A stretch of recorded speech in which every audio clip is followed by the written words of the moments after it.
అందరికీ జై తెలంగాణ. మా ఆహ్వానం మేరకు వచ్చి ఈ అంశాన్ని కవర్ చేస్తున్నందుకు వచ్చిన అందరికీ స్వాగతం. ఇప్పుడు మొదల్ గిరీష్ భాయ్ ఒక 2 నిమిషాలు దీని మీద మాట్లాడతారు, చెప్తారు ప్రస్తుతం లేటెస్ట్ పరిణామాల మీద.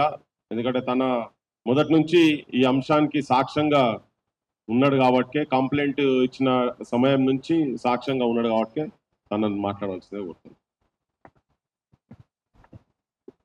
జై తెలంగాణ.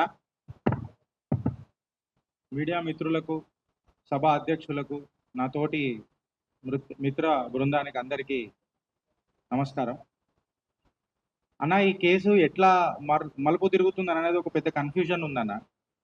దానికి సాక్ష్యం ఇవాళ ప్రెస్ క్లబ్ల నుంచి మనం మాట్లాడే కంటే ఎక్కువ గౌరవనీయ పెద్దలు రాష్ట్ర ముఖ్యమంత్రి అనుముల రేవంత్ రెడ్డి గారే నిన్న మాట్లాడారు. ఆయననేమో అరెస్ట్ చేసినాను అంటారు, మనకేమో అక్కడి నుంచి సరెండర్ అని చెప్పి ఒకటి వస్తుంది. నేను అరెస్ట్ చేసిన అని చెప్పి ఈయన డంకేపే చోటు మాట్లాడతాడు, ఆయననేమో సరెండర్ చేసిన అని చెప్పి డంకేపే చోటు మాట్లాడతాడు. అంటే పవర్ ఆఫ్ ఇన్ఫ్లుయెన్స్ ఇవాళ ఎవరు ఇంక్లైన్డ్గా అవుతున్నది, ఎవరి సొత్తు అవుతున్నది, ఎవరి సత్తాల సర్కారు ఉన్నది అని అనేది అర్థమవుతలేదు.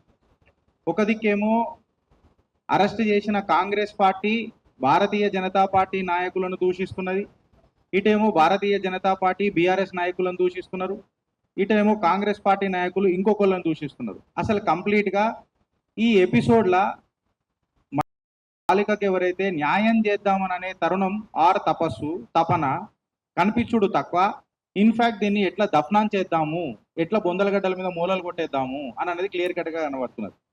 ఒకసారి మీరు ప్యాటర్న్ తీసి చూస్తే నిన్న గౌరవ ముఖ్యమంత్రి మాట్లాడిన మాటలలో కూడా మేము ఇమ్మీడియట్గా ఎఫ్ఐఆర్ చేసినాము అని అన్నారు. ఇమ్మీడియట్గా ఎఫ్ఐఆర్ కాలేదన్న.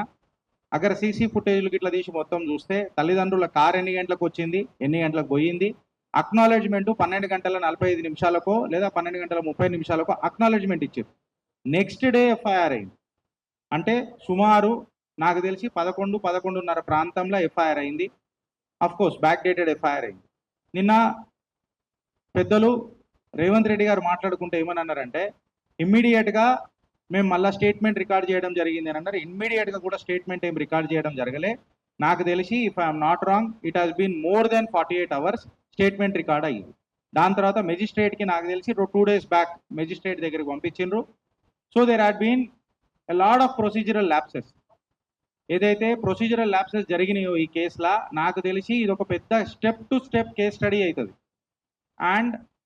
అండ్ పోలీసుల మీద కూడా అత్యంత ప్రెషర్, మామూలుగా కూడా కాదు. ఇంకొక విషయం ఏంటనంటే, బండి భగీరథ్ ఎవరైతే సంతకాలు చేసిండు కదా, ఆ సంతకాలలో కూడా మిస్ మ్యాచ్లు జరిగినాయని సోషల్ మీడియా హోరెత్తిపోచింది.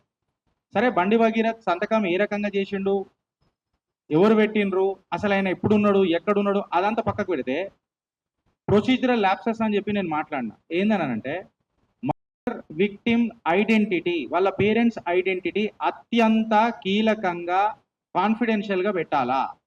అట్లాంటిది సోషల్ మీడియాలో సర్కులేషన్ ఎట్లయింది, ఇష్టం వచ్చినట్టు దాని మీద డిబేట్లు ఏ రకంగా జరిగినాయి. నువ్వు డిబేట్లు తీసుకుంటే చేసుకో, కాకపోతే వాళ్ళ ఐడెంటిటీ పెట్టి కొన్ని ఛానళ్ళు అయితే ఇగో వీళ్ళని బయటికి చూపిస్తే ఇంకొకళ్ళు మోసపోరు అని చెప్పి మాట్లాడుతున్న వాళ్ళు జర్నలిస్టులు అవుతారా? చట్టాలకు విరుద్ధంగా పోయి ఇష్టం వచ్చినట్లు మాట్లాడేటోళ్ళు జర్నలిస్టులు అవుతారా అననే ప్రశ్నకు ఇదే ప్రెస్ క్లబ్ సాక్షిగా మాట్లాడితే ఇప్పటిదాకా జవాబులు లేవు. ఇంకా నిజంగా చెప్పాలనంటే పర్సనల్ టార్గెట్లు మొదలైంది. Last but not the least ఇది ఏందనంటే, మిత్రులకు అందరికి అర్థం చేసుకోవాల్సింది ఏంటంటే, ఇక్కడ అత్యంత కన్ఫ్యూజన్ స్టేట్లో నడిచింది. ఫస్ట్ కాదు మేజర్ అని చెప్పి, అవన్నీ నేను నిర్ధారించినాక మేము ఇవన్నీ చూసుకోవాలి కదా అని అన్నారు. మెట్రికులేషన్ సర్టిఫికేట్ ఇమీడియట్గా దొరికిపోతుంది, అది అందరికీ తెలిసిందే. And it has been an authentic proof as far as cases are concerned. Clear కట్గా మెట్రికులేషన్ సర్టిఫికేట్లో హెడ్ మాస్టర్ కూడా సంతకం చేస్తాడన్న. సో అది అథెంటిసిటీ ప్రూవ్ అవుతుంది. అది కాకుండా మీడియాలో లీక్లు అయ్యేదాకా మళ్ళీ ఇలా ప్రభుత్వం చూసుకుంటూ కూర్చున్నదా, లేకపోతే పదవిని అడ్డం పెట్టుకొని బండి భగీరథ్ గారి తండ్రి గారు దాన్ని ఇన్ఫ్లుయెన్స్ చేసే ప్రయత్నం చేసిండు అనేది గంభీరమైన ఆరోపణ. మళ్ళీ దీని మీద ఎవరు సమాధానం చెప్తారు అని అనేది ఒక పెద్ద క్వశ్చన్.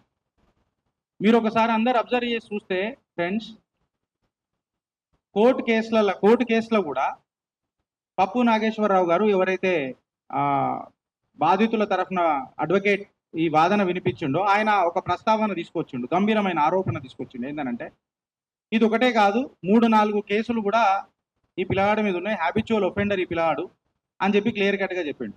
నిన్న మన మిత్రుడు బక్కా జాడ్సన్ గారు కూడా తన వీడియోలో ఒక మాట అన్నాడు, ఇబ్రాహీంపట్నం మంగల్పల్లి భారత్ కాలేజ్ దగ్గర న్యూడ్గా ఎవరు దొరికినరు, ఆ కానిస్టేబుల్ పేరు ఏంది నేను బయట చెప్పాలా, లేకపోతే భారతీయ జనతా పార్టీ ఆ నాయకులు ఎవరు ఈ కేసుని దఫనాంచిండ్రు, 2024 పార్లమెంట్ ఎలక్షన్స్ ముందు జరిగిన ఘటన అని చెప్పి క్లియర్ కట్గా, ఆదిపట్ల పోలీస్ లిమిట్స్లో జరిగిన ఘటన అని చెప్పి క్లియర్ కట్గా కూడా గంభీరమైన ఆరోపణలు మాట్లాడడం జరిగింది.